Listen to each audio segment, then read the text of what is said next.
2 నెలల్లో హైదరాబాద్ విజయవాడ జాతీయ రహదారి విస్తరణ పనులు ప్రారంభమవుతాయన్నారు సీఎం రేవంత్ రెడ్డి. రహదారుల భూసేకరణ ప్రక్రియలో కలెక్టర్లు మానవీయ కోణంలో ఆలోచించాలన్నారు.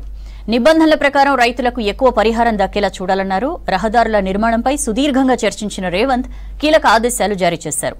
ఇటు వివిధ విదేశీ కంపెనీల ప్రతినిధులతో భేటీ అయిన సీఎం పెట్టుబడులకు కీలక చర్చలు జరిపారు.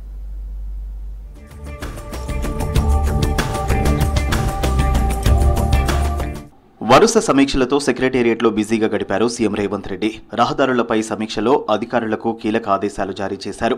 భూసేకరణలో కలెక్టర్లు మానవీయ కోణంలో ఆలోచన చేయాలని ఆదేశించారు. తరతరాలుగా భూమినే నమ్ముకున్న రైతులకు అన్యాయం చేయొద్దని సూచించారు. పరిహారం విషయంలో ఎక్కడా రాజీ పడొద్దని చెప్పారు.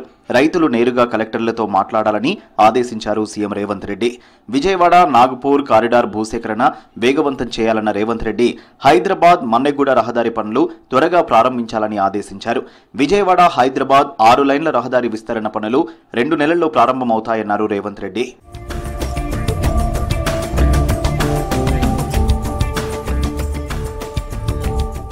నాగపూర్ విజయవాడ కారిడార్లో ఖమ్మం జిల్లాలో భూసేకరణ పరిస్థితి ఏమిటని ముఖ్యమంత్రి ప్రశ్నించారు. ఖమ్మం సమీపంలోని విలువైన భూముల గుండా రహదారి పోతుందని, పరిహారం విషయంలో రైతులను ఒప్పిస్తున్నామని ఖమ్మం నుంచి వీడియో కాన్ఫరెన్స్ ద్వారా పాల్గొన్న రాష్ట్ర వ్యవసాయ శాఖ మంత్రి తుమ్మల నాగేశ్వరరావు తెలిపారు.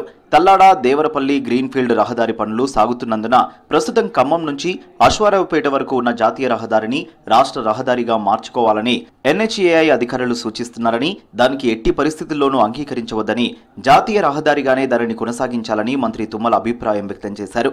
నాగపూర్ విజయవాడ కారిడార్లో భాగంగా నిర్మిస్తున్న రహదారిలో పెద్ద గ్రామాలున్న చోట సర్వీస్ రోడ్లు నిర్మించాలని, రైతులు పొలాలకు వెళ్లేందుకు వీలుగా అవసరమైన చోట్ల అండర్ పాస్లు నిర్మించాలని ఎన్హెచ్ఏఐ అధికారులను కోరారు డిప్యూటీ సీఎం బట్టి విక్రమార్క.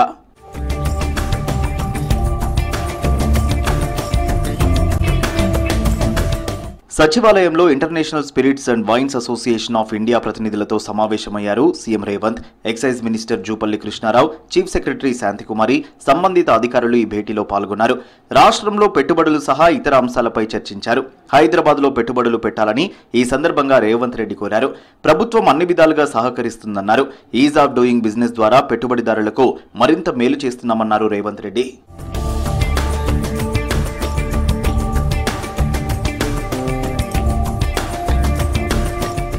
సెక్రటేరియట్లో పద్మశ్రీ అవార్డు గ్రహీతలకు ఒక్కొక్కరికి 25 లక్షల చెక్కును అందజేశారు ముఖ్యమంత్రి రేవంత్ రెడ్డి. పద్మశ్రీ గ్రహీత గడ్డం సమ్మయ్య, దాసరి కొండప్ప, వేలు ఆనందాచారి, కూరెళ్ల విఠలాచార్య, కేతావత్ సోమ్లాల్ సీఎం చేతుల మీదుగా చెక్కులు అందుకున్నారు.